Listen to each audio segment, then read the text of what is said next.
I left any for anyone else, though. So what I want to do is mention a few things, just a quick review of this afternoon. The first thing I want to mention is that at the registration table, there is a laptop, and on that laptop is a volunteer form.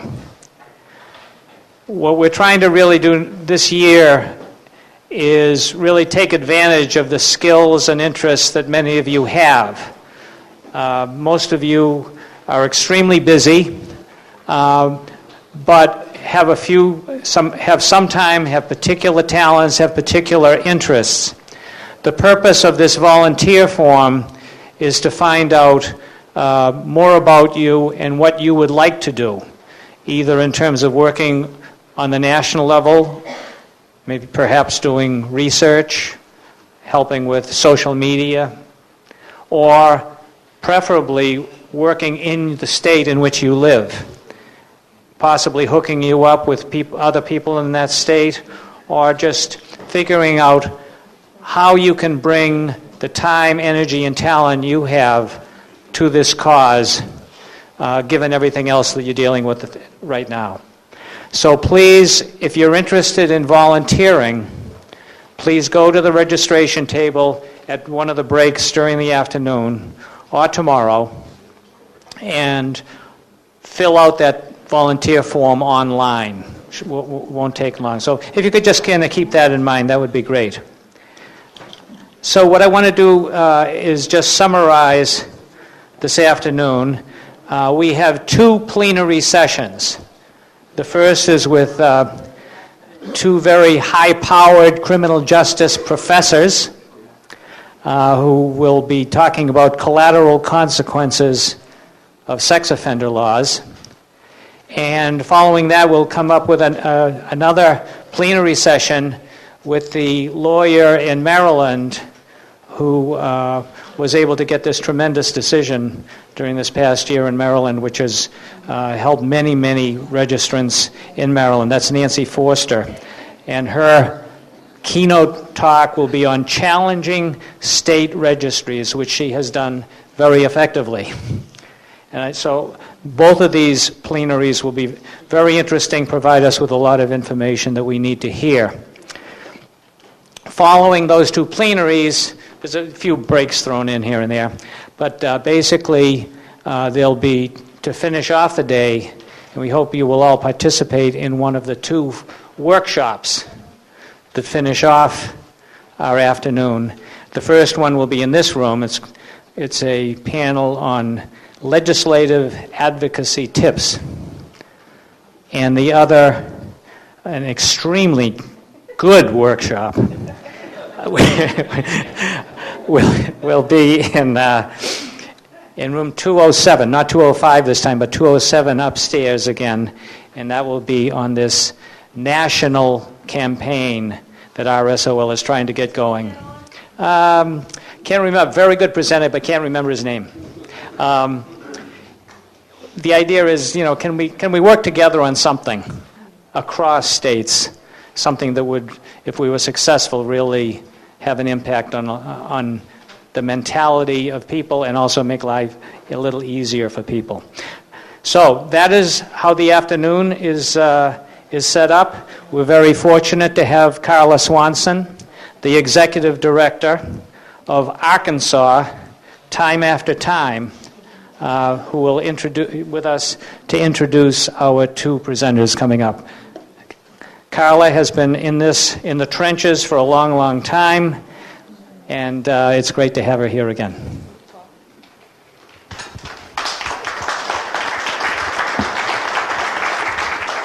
Hello, it's great to be here. I was here last year. I think this is my 5th conference to be at. I always learn something new, and of course it's always good to see friends again and make new friends while you're here.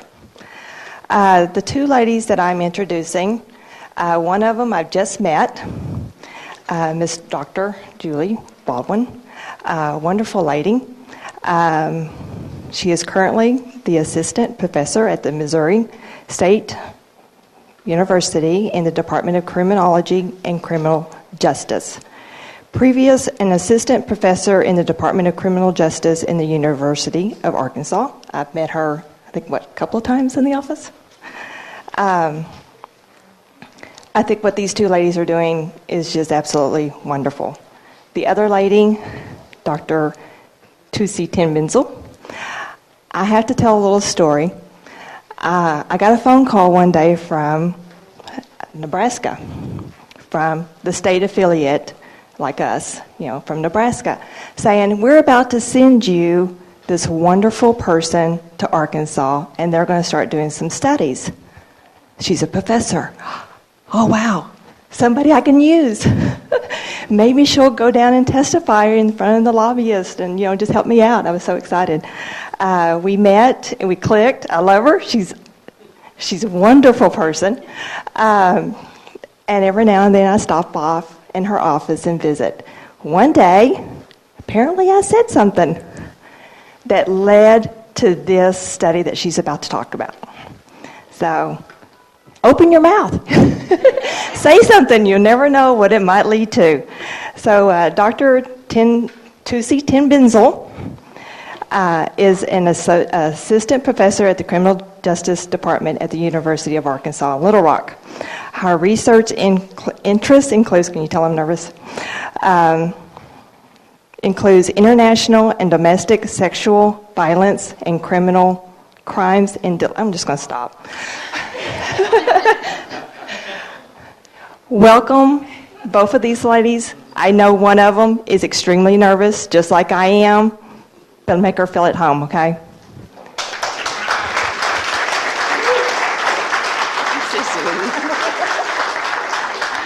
It's the best introduction you'll ever get.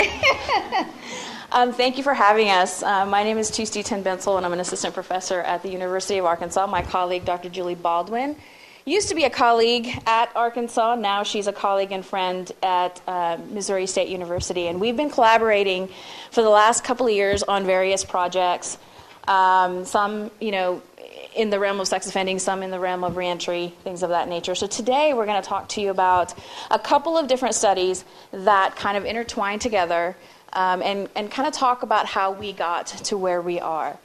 Oh, yes, we got our presentation up, so that's great.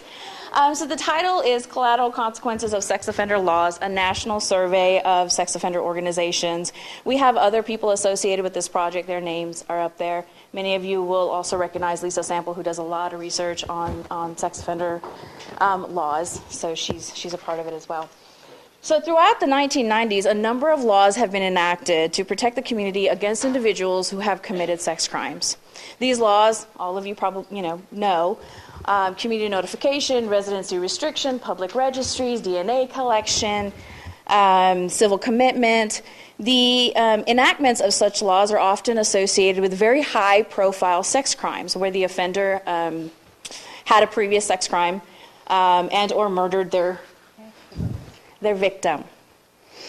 In addition, public perceptions that sex offenders pose a high threat to the community then other offenders contribute and lend support to the fact that sex offenders need to be monitored and controlled. However, these policies, based on research, has yielded negative results. It's inconsistent with the recidivism rates that we have for sex offenders and victim propensities.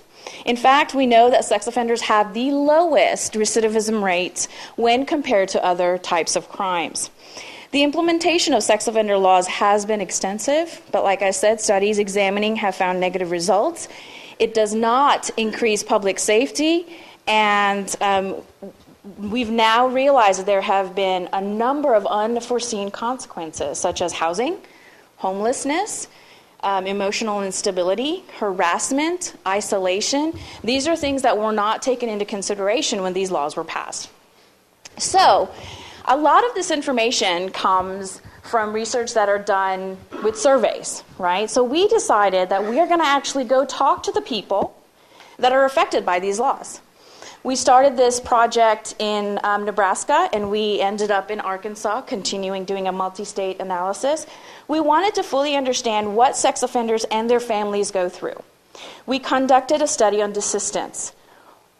Most of the time, as a criminal justice researcher, we look at why people commit crime. right? We don't, however, very few times do we actually look at why they don't. And that's important, right? So what are the mechanisms that individuals have in place that stops them or deters them from committing future crimes? Is it the family? Is it marriage? Is it children? Education?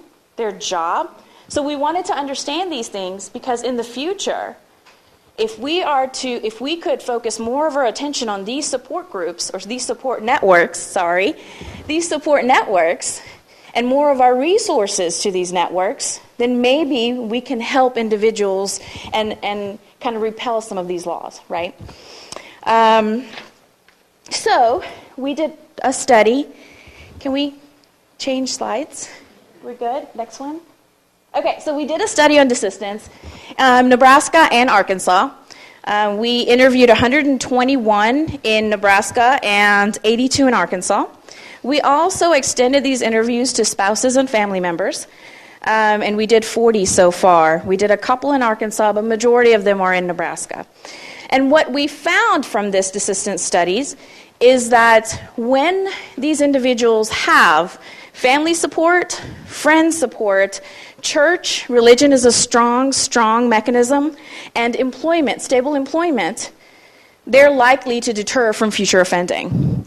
The other interesting thing that we found is organizations such as the ones that all of you represent was also a strong support mechanism to deter them from reoffending. Okay, so that was something that in the academic world is not really known much about. So we wanted to explore that much more. So one of the things that we came up with was this theoretical framework of what is going on with these organizations, right?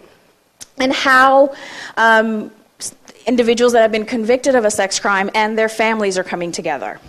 What we found through our interviews is that since registration and community notifications have been written in such a collective nature, that they assume that high-risk recidivism is equal across all sex offender types, right? This inevitably leads citizens to perceive that as a collective, sex offenders are more dangerous, they're more likely to repeat their crimes, and they need extra formal and informal surveillance more than, let's say, burglars, murderers, thieves. And in this way, a collective identity has been ascribed to these individuals. So you have these sex offender laws, right? And then you have these laws that are ascribing this collective identity. You are a sex offender, all sex offenders are alike, and they're all dangerous, right? And they all are going to reoffend, and they all need to be monitored. So when society has that classification or category, usually their reaction is negative, right? So we see a lot of these individuals being treated negatively by neighbors, friends, ex-friends, ex-family members, criminal justice agencies, parole officers, judges, lawyers, right? So when you are treated negatively by society, you tend to internalize that, right? So the way you see me is the way I'm going to see myself. So as a kid, if you were consistently told you're a bad student by your parents, you're a bad student, you're a bad student, you're a bad student, you start to internalize it, right? So if society members keep telling an individual, you are dangerous, you're dangerous, you're dangerous, you tend to internalize it and you think you're dangerous, right? So these negative emotions start to come up. So what we found in the past, that when these negative emotions come up, you tend to isolate yourself. You really don't want to be a part of a group. You really don't want to go to the grocery store. You really don't want to do anything, right? You tend to shy away from society. Recently, what we found that we're having an opposite effect. These individuals are now basically saying enough is enough, and they're going out and finding individuals that are very similar to them. Okay? They're finding other people that are going through the same situation, both in their families, in society, in their jobs, and they're becoming a collective group. Instead of saying, I'm going to handle this, or I'm going to kind of isolate myself, they're finding others to be their support network. Okay? They're getting together, they're developing these groups, and they're joining these organizations. And these organizations are helping them as a support for not reoffending, basically, is what we're finding. So we wanted to, since these organizations are a good support network, a good support group, we wanted to understand more about these organizations. So what we did is, if you look at the if you look at the light, these are the states that we found were affiliated with RSOL, the national organization. So we sent out an online survey to all of the states and organizations that are highlighted. We wanted to understand the purpose, mission, characteristics, and experiences of sex offender advocacy organizations. So we sent out an online survey. And we also welcomed other affiliates as well. We looked at organization description, establishment, leadership, membership, dynamics, challenges and activities and operations, impact, support, and criminal justice experiences. A total of 28 organizations received our survey and 16 responded with a response rate of 57, which if you do, survey methodology, that's pretty good. But we are so welcome to more states coming and talking to us and doing our survey. So it kind of shows you the states that, in orange, the states that have responded. My colleague, Julie Baldwin, is going to go over the results, and we found some really interesting things that she's gonna talk to you about.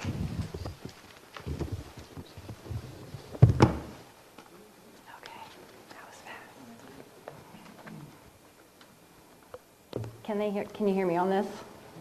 Okay.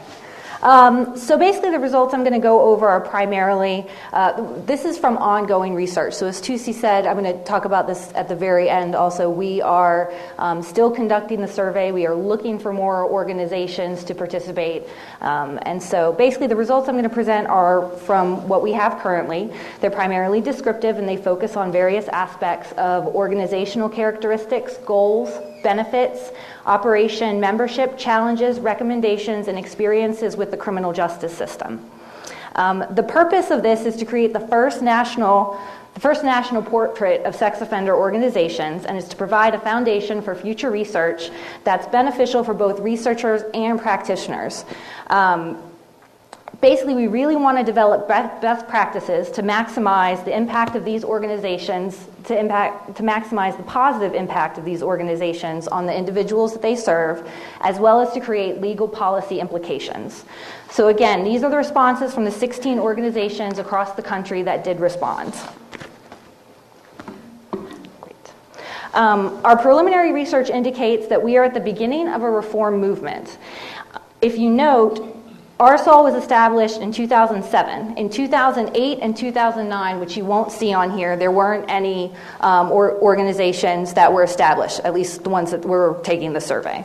However, in 2011, you'll see at least 25% of the organizations that responded. That was the year that they were established. We also anticipate the emergence of more, not just based on these numbers, but also in RSOL's activities. So, as previously mentioned today, the RSOL conference in New Mexico had its highest attendance ever. However, today, right here, right now, our attendance has beat out New Mexico's. So, that's pretty good.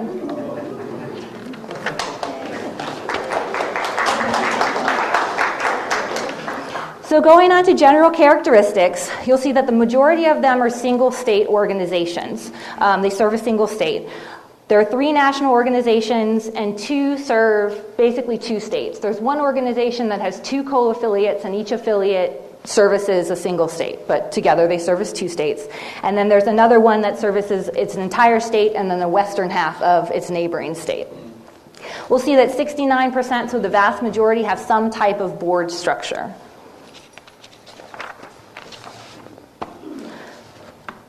So as you look at the primary goals of these organizations, oops, can you go back one slide? I got ahead of myself. One more. Reasons for establishment. This is important. So basically, the majority of them explicitly state that their reason for creating the organization was to reform these laws. However, also you'll see that speaking to legislators about myths is also an important, was also a reported purpose for creating these organizations. But the purpose for speaking to legislators about myths is to basically change the laws. So the majority of them were created to really reform law and policy. You can go to the next, to the next. There we go. Okay, so as you look at the primary goals of the organizations, remember to think back for those purposes of establishment, which we just covered.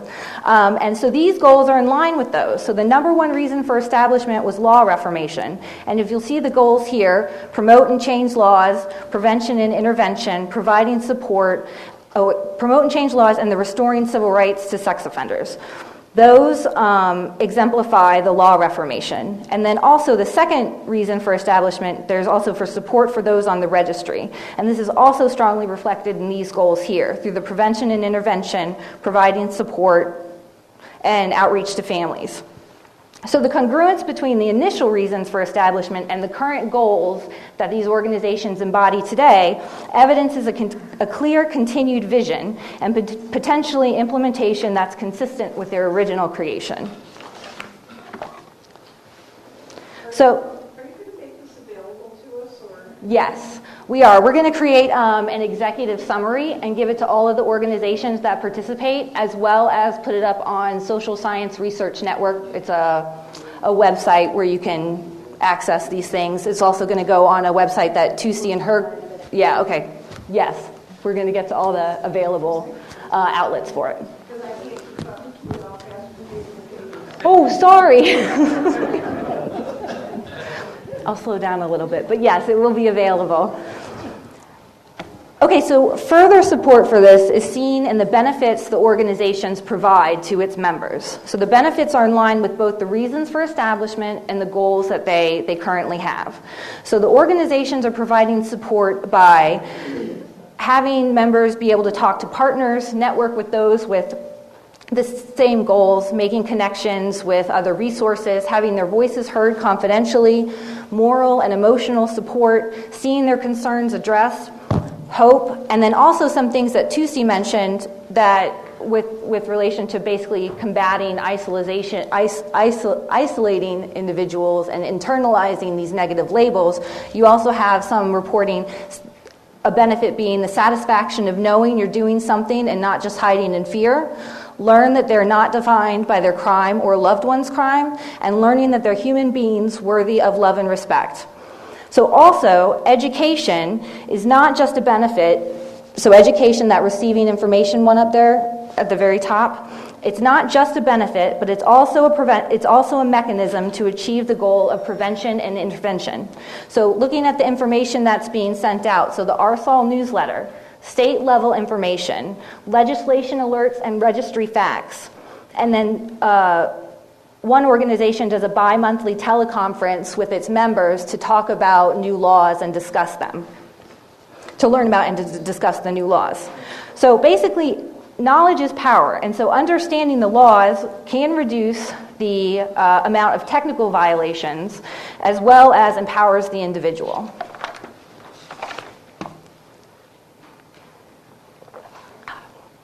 If we're looking at membership requirements, there are only two organizations that kind of had requirements, and they're just fee-based. So you can see that these organizations are extremely inclusive, which is a good thing.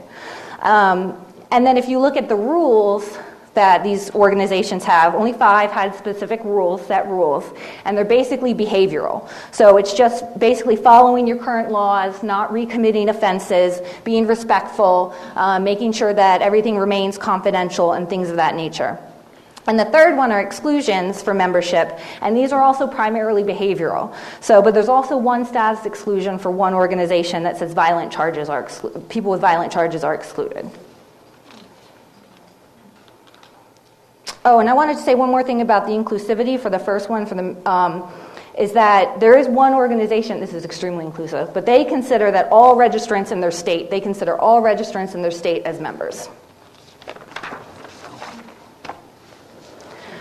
So membership ranges from anywhere from, on the small end, the smallest end, so the minimum amount of members in one organization is 10, and the maximum members on the other end of the range is 105,000 individuals. And that's in a non-national organization. That is in one state. It's a large state, but it's in one state. I want to say that there are only two. You're going to see that the numbers are extremely small here for the most common legal charges of their membership. Now, those, what do we have? 1, 2, 3, 4, 5, 6. So we have 6 responses for that, but those are only reported by 2 organizations. So only 2 organizations knew the information on the legal charges of their members. All the other ones did not. Now, this shows the focus on not the type of offense, not the type of offender. It's more about, it's not anything about the legal category. The focus is more on the law reformation and support for current and future behavior. So, and you'll see 2 really great quotes that 2 separate organizations actually wrote in here because it was an open-ended item for the legal charges. And they actually said that we do not ask people what their offense is. We believe that as long as people are doing the right things now, their past is their business. Laws impact all people on the registry, and we refuse to create a hierarchy of offenses. Another organization said we do not keep an accounting of this. It is irrelevant to us how a person ends up on the registry. Since all registrants are treated as if they raped a child, we pull together to fix laws for all types of registrants, period. Okay, on to members' concerns. So the most reported concerns are directly related to the impact of current laws. So if you see on here, it would be the first 4. So housing, registry difficulties, employment, and preventing bad laws.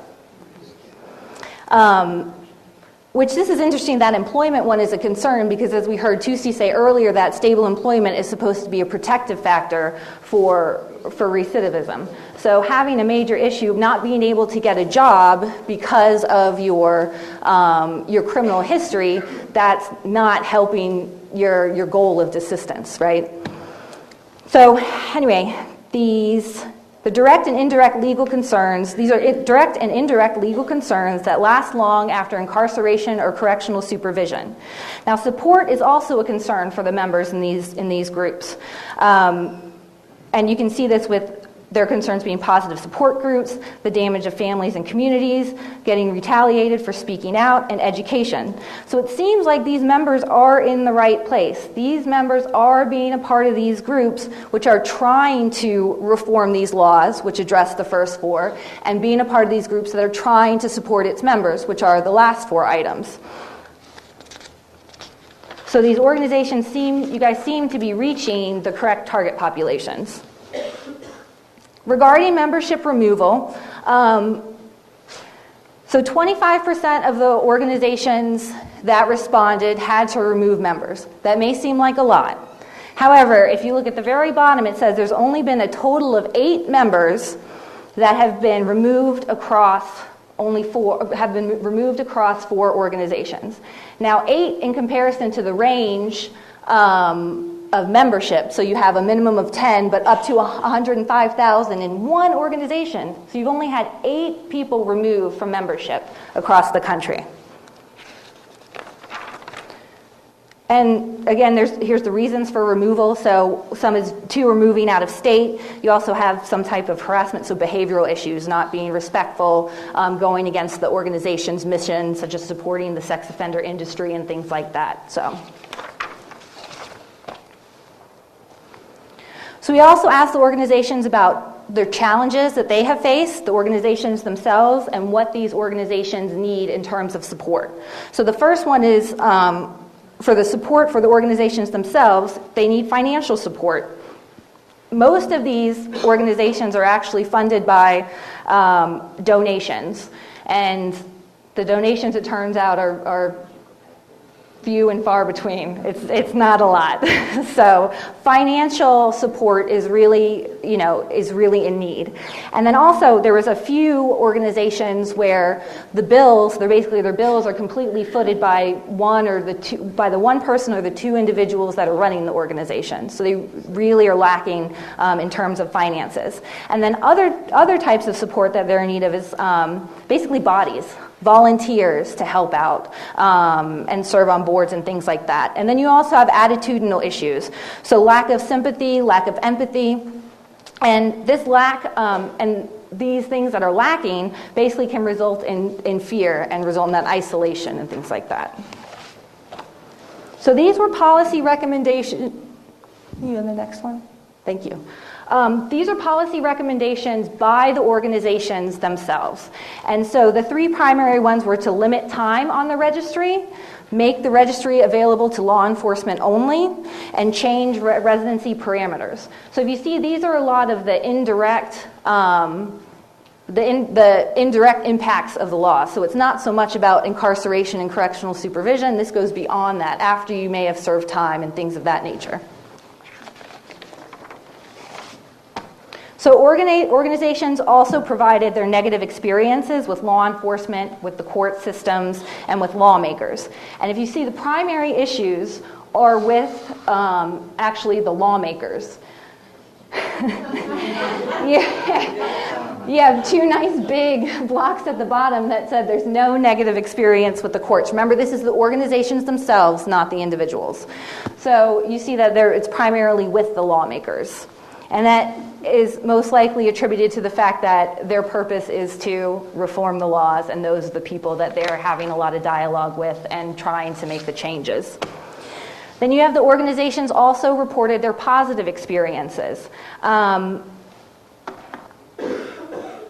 which is kind of interesting because there's the least amount of positive experiences with the court system. We don't know why that is, so that is something that we are going to be following up on in depth. But yeah, so the court, that was kind of surprising. So we don't know why that is. But you do have actually a good amount of positive experiences with law enforcement, which I kind of find surprising, as one of my areas I study is policing. So that was kind of interesting. And that's basically because because it's in the criminal justice. So primarily when the criminal justice category is talking about law enforcement, and it's talking about parole officers. So parole officers apparently are doing a good job, at least according to the organizations, about supporting the sex offenders and trying to help with their reintegration. So members' negative experiences, so we also asked them about the membership's experiences. Their negative experiences are primarily with law enforcement, not parole officers. This is strictly with law enforcement.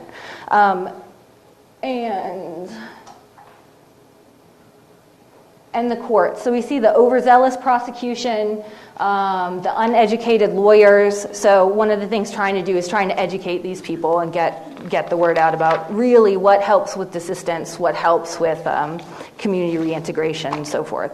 And then members' positive experiences. The courts have the least amount of positive experiences, and the few that did have the somewhat helpful or sympathetic, they basically said that it was some lawyers.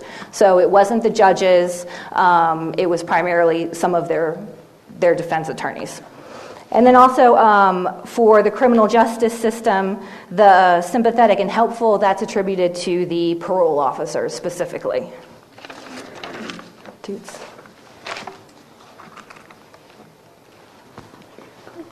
Thank you. So what does all this mean? It's a lot of information.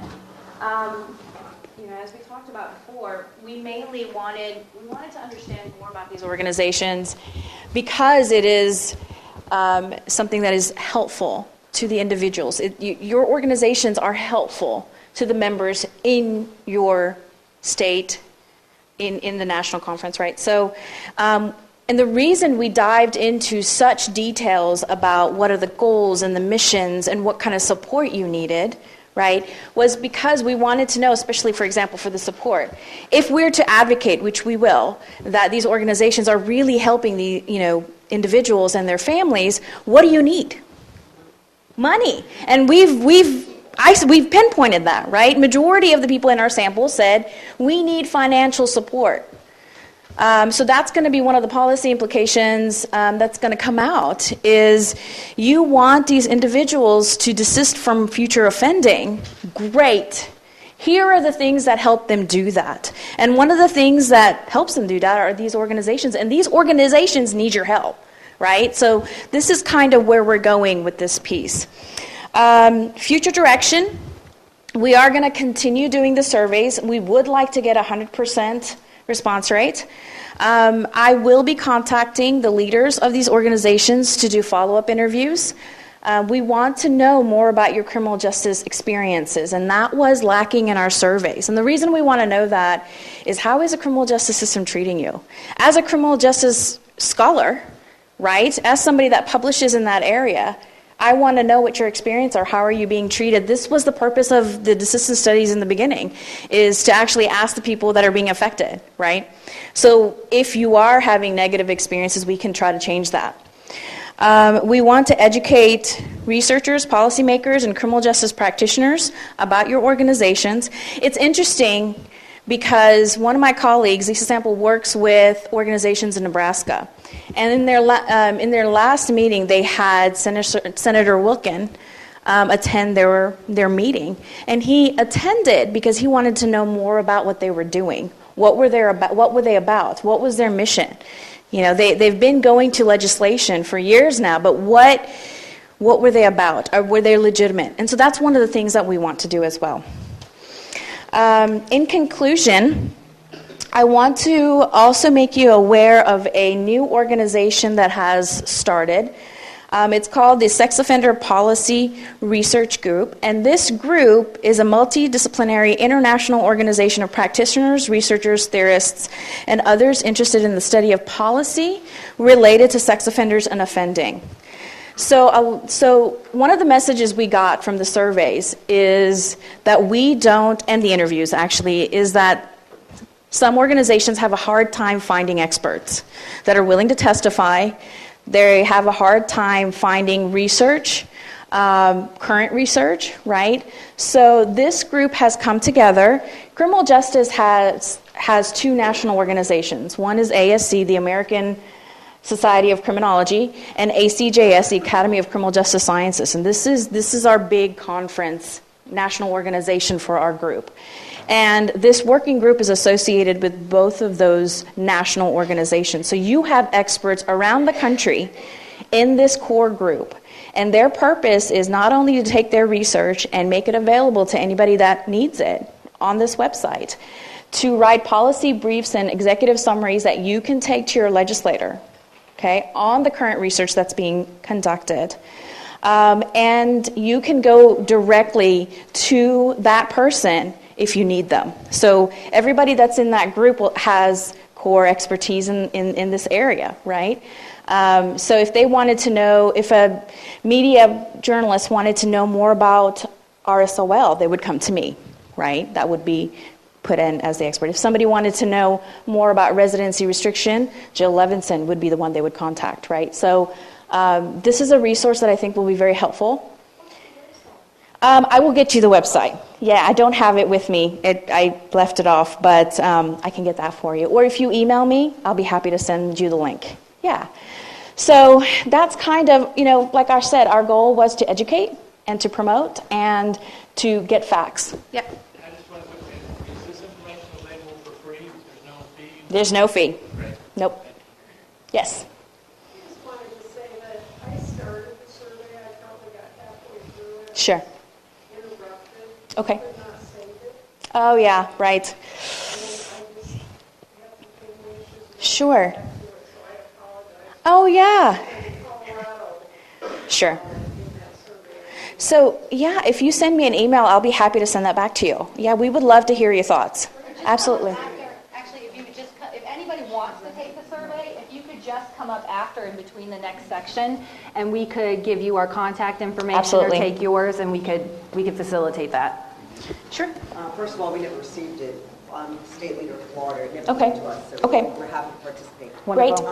Secondly, I know, speaking for myself and my organization, we're 501c4. Okay. So as such, even though we are a nonprofit, it's non-tax deductible for donations, but we also don't qualify for any grants. So what you could do to help us for funding is to help us identify any grants that would be available to us based Okay. on the work that we're doing in our independent states and communities, and there are a number of things that FAC happens to do. The other thing is within this SOPR, experts, when we're looking at both legislation that is currently being proposed in Washington, as well as legislation that gets proposed in so many individual states, there are so many really good programs being developed within legislation where they provide resources and funding and treatment and all kinds of things, and then they specifically exclude our population. So as part of the research that should be funneled to the lawmakers, especially in D.C. or against the individual states, or just make it available, is that when you look at anything as it targets recidivism, we need to understand that the practices that they want to utilize for the former drug offender or for the former, auto theft guy or whatever their offense is, these common practices work regardless of the population, because we're talking about behavior modification, and whether you're a sex offender or you're a drug offender, you're a human being, and the characteristics that make someone successful apply across the board. So they have absolutely no foundation or basis to exclude this population beyond the fact that they're mad at us. The status. Can I take that? Sure. Okay. Two things I wanted to say. One, for grants, one thing that they'll probably do through the website is identify grants that are available for, 501c4s. And then also, if you partner with, because I'm on several grants now where I've partnered with organizations, you have somebody else as a PI, and then you have the organization as a secondary, and that's a way to get other funding that you would be excluded from. For point one. For point two, that's something that we should look at when we do our asset mapping. That's one thing we want to do nationally, is look at what resources are available in each state, in each area, and also looking at the legislation if it's going to specifically exclude this status of offender. That's good. So that would be very Well, it's not helpful. good, but you know what I No, mean. it would be very helpful to us, because what I found in my experience in dealing with legislators is if they're hearing from more than one source, and not just the source that they perceive, oh, this is the group that wants to let all the sex offenders free. So by having it come from Florida, they don't pay attention to research. I don't really think they know how to read. I'm from Florida, so I understand. Yeah, so, but having it spoon-fed to them from multiple sources, especially when it comes from universities and it comes from criminal justice, they may pay closer attention that you were not just hearing this once. Yeah. So, and that's one of the reasons, our publications, lawmakers don't read it. It's just a fact. They just don't read our journal articles that say these laws are effective or not effective or whatever, right? So we want to do very short summaries that could just be handed out. Do you ever respond? There was an article done in Newsweek, Lauren's book, who's just, I don't know who she is, but very often these articles that are being done, and they're 99.99999% of the time they're from the victim perspective of some sensationalized situation. And a lot of it sells news. It absolutely, Right. headlines sell, So they put information out there that is perceived factual, and it is factual based on their perception and interpretation of the data. Right. Do you ever respond to articles like that and saying, well, hold it, just wait a minute, because it would be coming from a credible source. We read your article and thank you so much for bringing light to this issue, but did you consider this entire body of research, which is very specific, that contradicts exactly what you're framing in this article? Please take a closer look, we're happy to help you. Do you ever get involved in those types of things, and should we, as we find these things, become available to us, and we become aware of them, would that be information that you would want to be in that, that information chain so that you're seeing what's being said? And because a lot of it has to do with experience with the criminal justice system, because they react and respond to the misinformation, they get their news from the media. Yeah. Go ahead. I was going to ask sort of similar to that. In California, we have what I think is kind of unique. We've got this couple, the Runners, and they've built their entire platform on sex offenders. Bad, scary. And we've had some wins in the courts, so they've come back now to try and narrowly tailor and get what they want anyway, and say that California people keep passing our initiative. So the legislature might kill it, but then they put it into a proposition and get it on the ballot. Sure. And then they get people like the San Bernardino deputies to say, we really need this because sex offenders are so dangerous. Sure.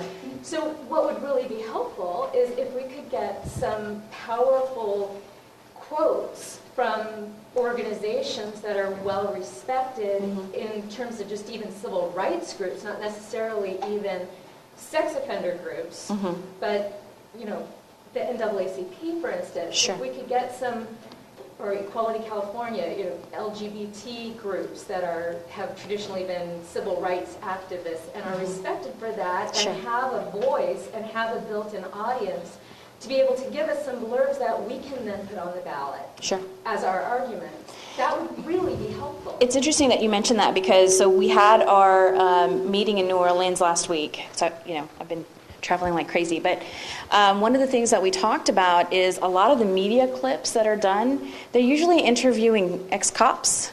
They're interviewing parole officers, but very rarely do you see them interviewing people that are actually doing research in this area, right?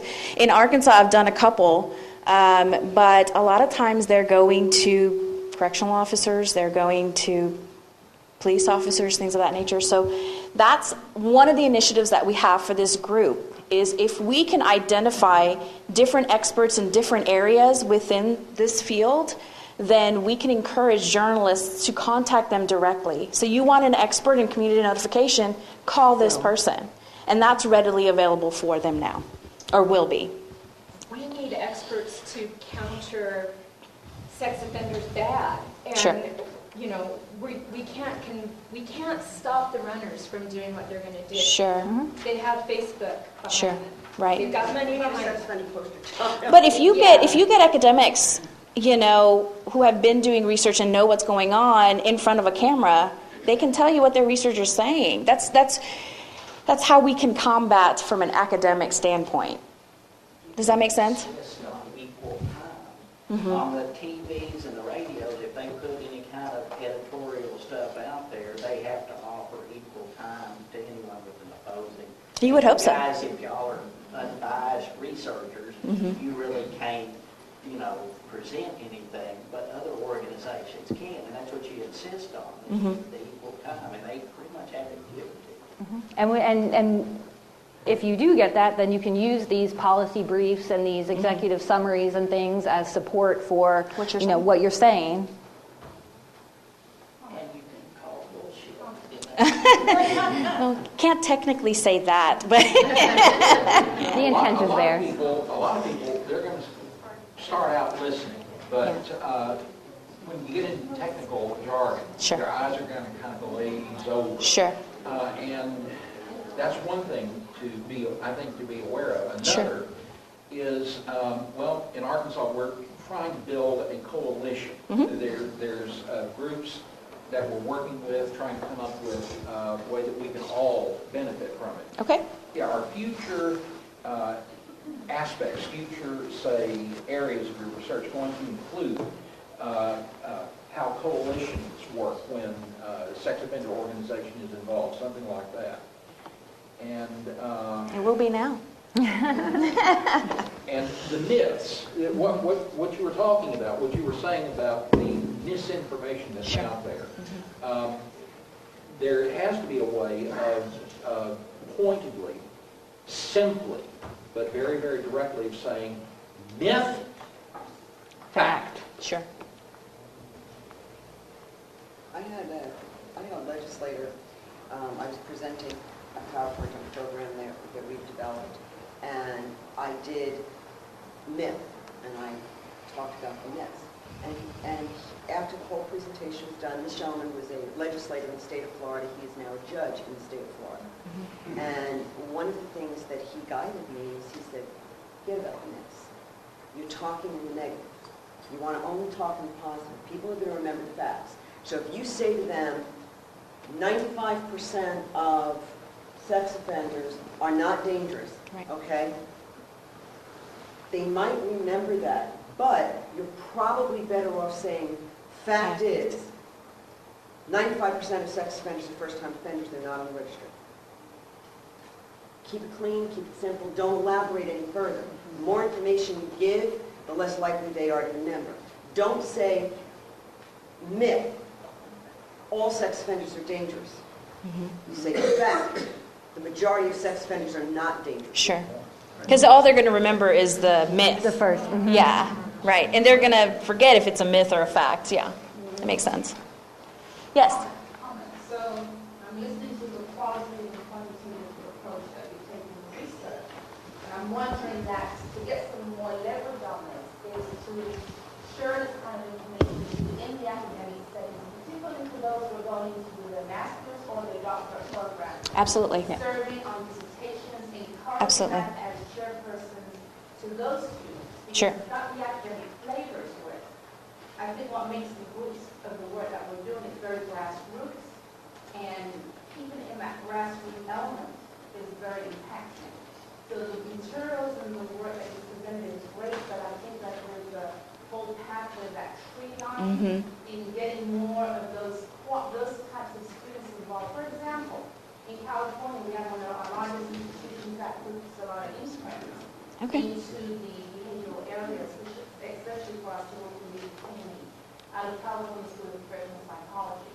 Many of those clinicians go into that profession, and if they have this sort of background, they wouldn't go in with preconceived ideas that they go in and fit those individuals into that Category. particular mold. Sure. So again, some of that work that needs to be done is not so much in the grassroots part, but more in the academia area, so that when they go in, they're going already with a thought process, understanding what it is like to work with that particular population and not trying to make them into something that they're not. Absolutely. Yeah, I totally agree with you. Go ahead. Speaking of Arkansas, regardless of how you feel about the Duggar family, if y'all followed that, I watched this very closely, and on all the cable networks, they brought in all their experts, and those people excoriated this poor kid and said, oh my, he wasn't cured through how the Duggars chose to handle it. He could not possibly have been cured, and you know he offended here and there and everywhere. And I was astounded that some of these so-called experts in the field of sexual abuse for children came out and said, once a juvenile offender, always a juvenile offender. And I was astounded. Sure. And I wish there had been other people Sure. that were there to counteract this, because it was stunning to me how horribly that was. The experts that they used, Yeah, I was going to ask. the experts that they used, and they featured in this, and again, it just goes to the very one-sided picture that is painted. These were all experts from the victim support side, from the law enforcement side. There was nobody there. You didn't have one expert that they cited from ATSA. Not one. ATSA is the Association for Treatment of Sexual Abusers. It is an internationally recognized organization where the majority of the research comes out of, which the world-renowned experts on how to best manage this population are found, and there was not one. One person. You had people that were attorneys that were speaking as experts who represented the from the victim's perspective. You had people that were dealing with civil commitment. You had people, you did not have one expert that deals with, from the forensic side of dealing with the offender side of the management of this population. It's a biased It's a horrible panel. thing. They should keep the damn show on TV, and let's see how this family really deals with reality TV and what happens when something bad happens to a perceived good family. Oh, first, please. So, I just wanted to comment, in our state, the Sex Offender Management Board has a statutory write to me the standards and guidelines and the rules the way they want them to be. They sit under the Department of Public Safety, which sits under the Division of Criminal Justice. So you can see that it's very heavily weighted in that direction. And Sure. the head of the SOD, if you ask him a question about, well, is registration something that the literature shows it's useful or not, he'll sit right there and tell you that there are articles that show that it's useful. And so I'll ask the Director of Sexual Litigation, who's sitting on the same committee from the PD's office, and she'll tell me that she's a walking encyclopedia. She'll tell me there are 15 articles that show as compared to the 2. That's not.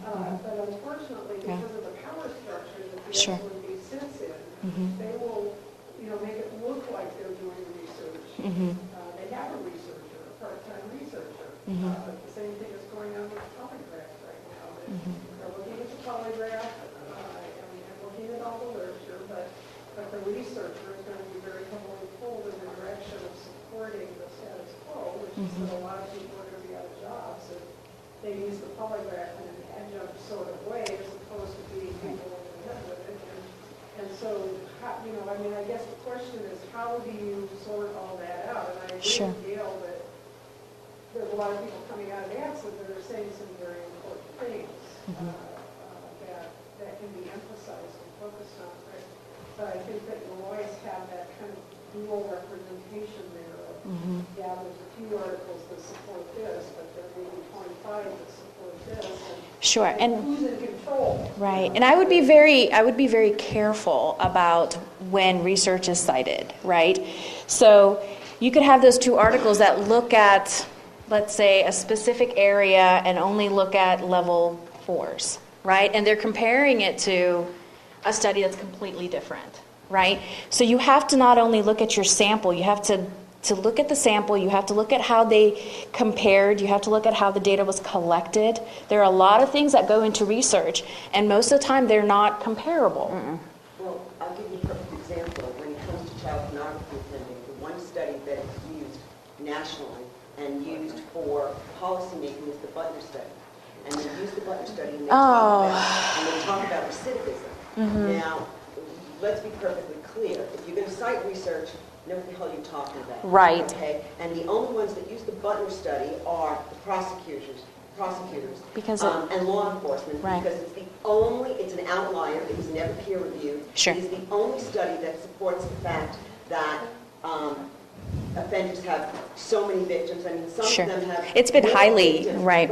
Well, you have Criticized. Bork defends it, and Hernandez says you're not using it correctly. But the fact is, it is not a recidivism study. Sure. Recidivism is what happens after you're caught. The Butler study is very specific. We're talking about offenses that occurred before they were caught. Right. So how do you use that as a recidivism study and you Right. want to talk about all these victims?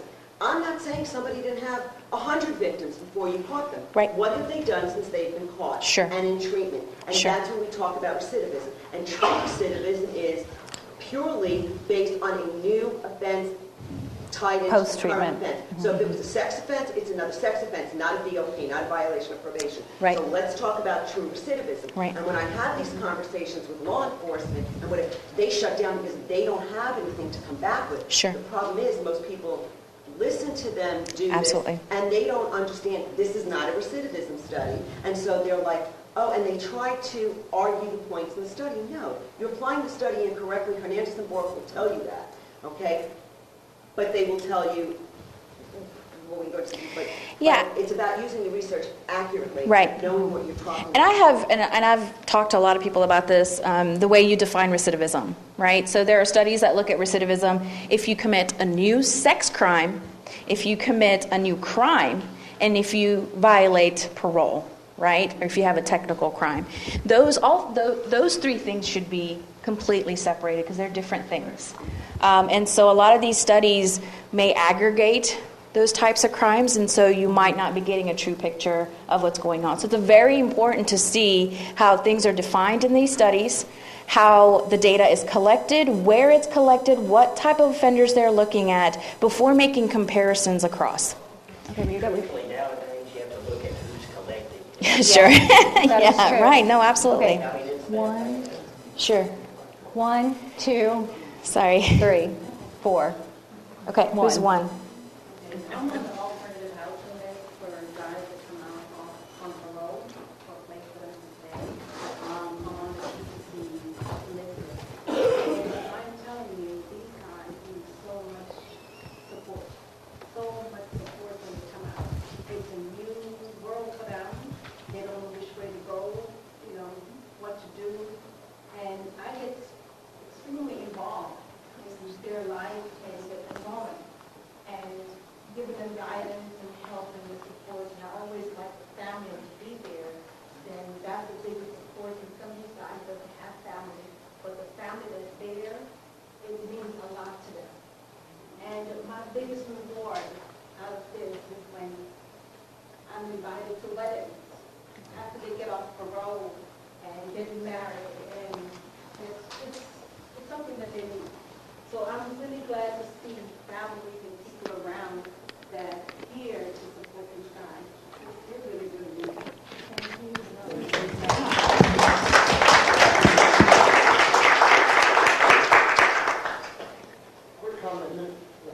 Quick comment and then an actual question.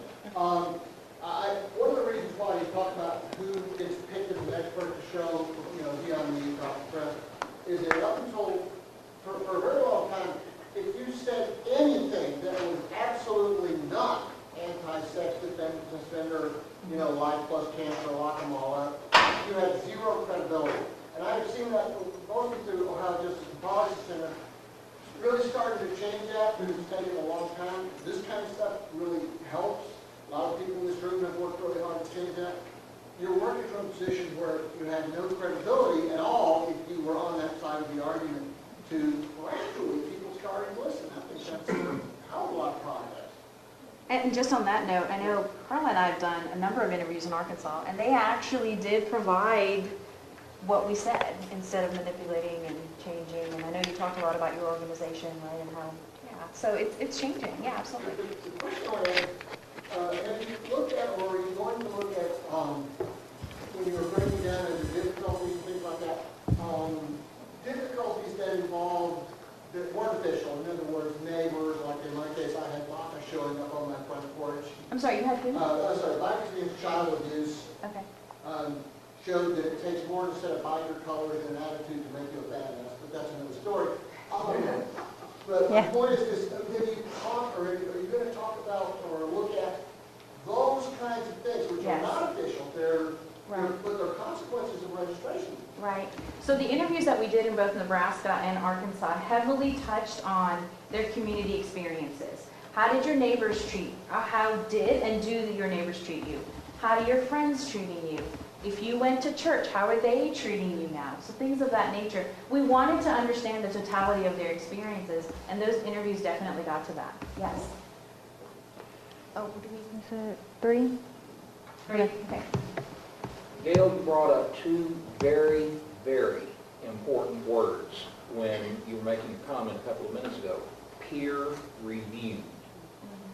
Okay, and we in Arkansas, and I'm pretty sure that a lot of people in a lot of other states have run into difficulties with the lawmakers who are still relying on out-of-date, on even information that has no basis in fact. Sure. What is the best way, given what you said, what is the best way, the simplest or easiest way to kind of wean them away from bad information to saying, okay, this is what we got, without having to really throw peer reviewed at them? Do you want to take this one? You want to talk about the... So, peer review. What is the best way to look at a document? Sorry. What is the best way to look at a publication and know that it's... And tell a lawmaker. And tell a lawmaker that it's legitimate, that it has gone through the rigor of the academic process. Give me something else to look at that does meet the criteria. I mean, my suggestion... Does everyone know what a peer review is? Yeah? Okay. Okay. Well, some people don't. So basically, you send out an article, a publication, a research publication. You send it out to a journal, preferably not an open access journal. I just want to say that. Open access is when a author will pay that journal to publish their work. You never want to bank on those types of journals. No open access. No open access. So true peer review, you submit a research article to a journal. It goes to the editor. The editor first reviews it. They will either do a desk reject and say, no, this is not even worthy of going on for actual review. If you pass that, the editor will send it to at least 3 experts in that particular field. Yes, and so basically those 3 people will review it. They will critique it. They will either give accept, revise and resubmit, or reject. And then it comes back to the author. You have to revise it, or it was rejected for some reason. So you go through a process of it being reviewed by experts in the field over and over before it's actually published.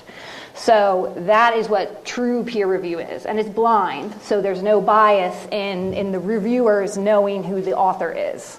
So, for example, the work that we do will typically go to someone at ATSA, who is recognized as an expert in this area, or somebody in criminal justice that is recognized as an expert in sex offending laws and things of that nature. On the internet, the first thing you're going to look at is if it was published by a journal. Okay, reports by national federal organizations such as NIJ, OJJPD, Bureau of Justice Statistics. Those are great. Those are federal government institutions. NIH. But typically you're going to look and make sure that it's coming from a journal. And then you're going to look and make sure that it's not an open access journal and it has been a peer-reviewed journal. Okay, and that's really the best way to separate. I would resist from looking at reports that are just put on the internet. Wikipedia, that is not, I mean, if you take Wikipedia to an academic or a legislator, they're just going to laugh in your face. I mean, please avoid doing that. But look for journals that have gone through the peer review process, articles, yeah. It seems to me there are almost 2 different worlds that I've been hearing today. There's the group of lawyers who talk about the legal system and the irrationality, the difficulty of effectuating a reasoned approach. And then the researchers, whether they be law professors, criminologists, people who do research who present a different universe. And there are constitutional issues that arise where there's a merger of those 2 systems, where psychologists come in, share their research, and courts can then evaluate that research with respect to the reasonableness of the laws that are being judged. So I'm wondering, I guess 2 things. One is whether in the work that you do, whether you are ever contacted by lawyers who deal with these issues to work with them in providing the true information that courts seem to lack. And number 2, I think it would be interesting on panels to have combinations of both disciplines to be able to make sense out of these 2 different worlds. Yeah, there's a lot of recently emergence of interdisciplinary work with social work, psychology, poli-sci. So we are trying to collaborate a lot more. The group that I talked to you about, SOPRA, it is a group that has criminologists, has social workers, has psychologists, has practitioners, because everybody has different information. Like I have one side, and the social worker will have another side. So the goal is to get all of that information into one room and paint the picture, right? I forgot what your other question was. Let me take the other one. Okay. All right. For the other one, Tuesday had mentioned the American Society of Criminology earlier. This year is the first time they're doing policy panels. And so I created a policy panel. And basically on my panel, I'm chairing it, but I have 2 researchers, I have 2 practitioners, I have somebody from the VA, because my stuff deals with veterans or whatever. So then you have people in the federal organizations and things like that. So basically, we are seeing a push, at least in our national societies, trying to bring researchers, practitioners, those in policymakers together and having that dialogue. So we're actually seeing that in our field some. We've been getting frustrated because a lot of our work becomes we read it, right? So my work, she'll read it, and another academic will read it, and another academic will read it, but it never gets to the policymakers, and never gets to the practitioners, and that has been the huge push now. Is that Go ahead, yeah, we're seeing different groups emerge that are focusing very heavily on taking what we're doing and applying the policy part to it and reaching the appropriate audience. Yeah, and I think what I'm going beyond, I think the policymakers have a political screen that slants their judgment on a lot of these issues. When you go into court, then there's supposed to be evidence. And there are important cases, Brown versus Board of Education. Sure. A case that was litigated on same-sex marriage in Detroit federal court that is now before the Supreme Court. They're bringing in experts like you at the trial level to offer the statistical information that is not necessarily seen as the way lawyers would otherwise see it. Yeah, I have a number of colleagues now that are expert witnesses in these types of cases. It's slow, it's gradual, but it is happening. Yeah. And really focusing on that, I do a lot of translational research, so taking these peer-reviewed articles and making executive summaries and putting them out there for free, sending them to the organizations that fill out the surveys and participate in the research, things like that, the white papers. So putting it, the research in more and more of an accessible format for the organizations to get and take to the policymakers. Where they don't glaze over. And through that is how, at least in Arkansas, I've been contacted by an organization for Veterans Affairs or whatever to push through legislation to help veterans. And that came directly from, these executive summaries and national surveys. So we are trying to really focus on that translational research to really bring the research to the people that need it and where we will actually make an impact in society. And it's not just in these academic journals. And in our discipline, we're seeing like a two-way, I guess. One where you actually have academics that want to reach policymakers, and one where you have academics that really just want to do research. That's fine, as long as we have a growth in that policy section, and we're seeing that. So we had a hand back. Yeah. Yeah, I just wanted to ask one question regarding that. I guess it's more pertinent to pragmatic issues. Is there any pragmatic method of consolidating a lot of these people that we use in court cases or in our policy sessions so that you can most efficiently manage their own honorariums and all that, and to be able to coordinate maybe with different venues? In short, can you make it more efficient, both economic as well as impact-wise, in getting together these experts? That's a good question. Something definitely that we probably could look into. I haven't really thought much about that, but if you're talking about how much these individuals get paid, is that and support resources and? For instance, you have an expert that is hired by, let's say, defense to either give a disposition or to, in fact, give evidence support. That person would have to get a fee of some sort. Would there be a way of perhaps standardizing that? A lot of these experts, and then, of course, collaborating with the venues themselves, whether it be court-related, legislative-related, perhaps public relations-related, in all that manner, so that the experts are efficiently paid the maximum amount for the minimal amount of services, or vice versa. That is a huge task that you're talking about, and I mean, you know about the courts. Yeah, a lot of the consultants would actually be against that, unfortunately. Right. Go ahead. You have to pay them for them to come. It's not a one-size-fits-all type of thing. Yeah, sure. As an expert, you testify for this particular case, and you're using and citing certain research. It's usually very issue-specific to that offender. It's not something that an expert can kind of consolidate their testimony or put out, here's like my package program A or it's B, unique. and depending upon what they do and what part of the country they're in will determine their fees. The research is readily available. I mean, I know you go to the Florida Action Committee site, and we have resources, and we have certain research that we post there all the time as it comes out. We have it there on my CCNCR site. We also have some of the research you have to belong to, SAGE or whatever in order to get. You have to pay for it. Some of this stuff is available free, and if you write to the individual researchers and you They'll want send you the something, article. even if it's something that normally you would pay for, if you're writing as an individual or as an association, very often they just send it to you without. And that's a very good point. Yes, right. Give you outreach. And if you contact universities that are typically doing research in this area, they will make almost anything available to you for free. Right. So I don't know that they're, I don't think you can do what he was asking to kind of compile and make access to all these. You're not going to have expert witnesses come do what you need to do for free. You're just, it's tough. It's going to be tough. Mm-hmm. We have 5 minutes. Yeah. Okay. Thank you. Oh, thank you. Earlier in your presentation, you talked about family, church, housing, and employment being important elements in reducing reoffense. Sure. I assume you mean sexual offenses. Yes.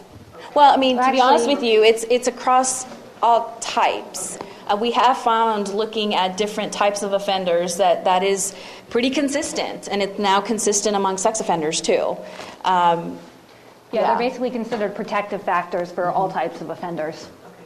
I noticed, I don't remember seeing sex offender treatment as one of the, was it one of the elements? Not in the interviews that we found.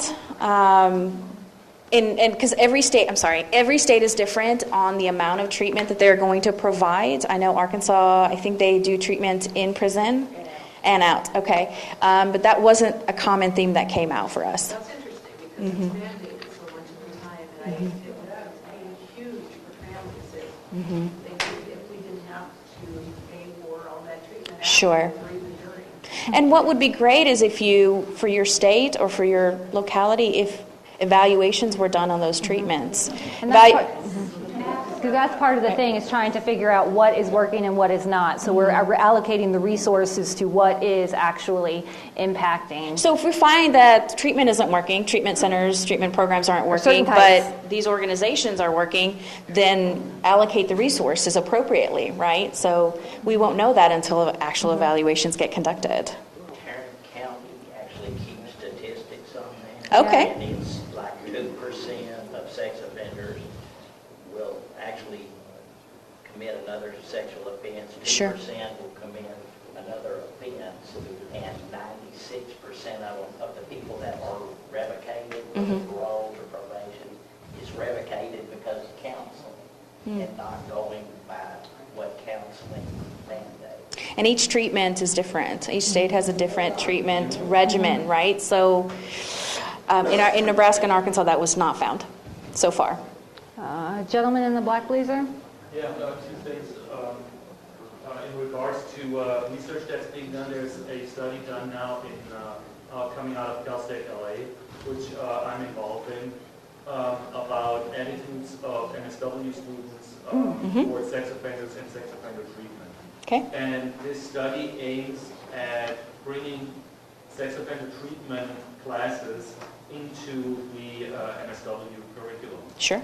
So something's being done about that as we speak. Sure. So, in our department, we train a lot of police officers, we train correctional officers, parole officers. A lot of our students, undergraduates, go on to criminal justice agencies, and we have a number of sex crime, sex offender classes that actually educates them on the statistics and policies and the effectiveness of that.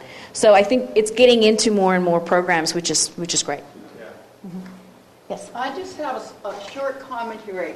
I'm from New Mexico, and I've been involved in what we've done there from the very beginning. Great. We now have really two distinctive groups of sex offenders in New Mexico. We have what I call as the old sex offenders. They're off probation and parole. Most of them have jobs. They're getting on with life. But they go to the legislature to throw darts at the legislator and keep them from doing anything more. But then we have the other group who are often just out of prison, out of halfway houses. They're just trying to survive. Absolutely. And these two groups do not get along with each other. Why is that? Because they have nothing in common, hardly. It would be great if, like, the older and the newer, there was like a mentorship created between those. It's not working quite. Wow. So I've been part of both groups. I'm now part Interesting. of the younger group. Have you talked to the older group to see if they would Oh, yeah. mentor? Well, some of them are here. Okay.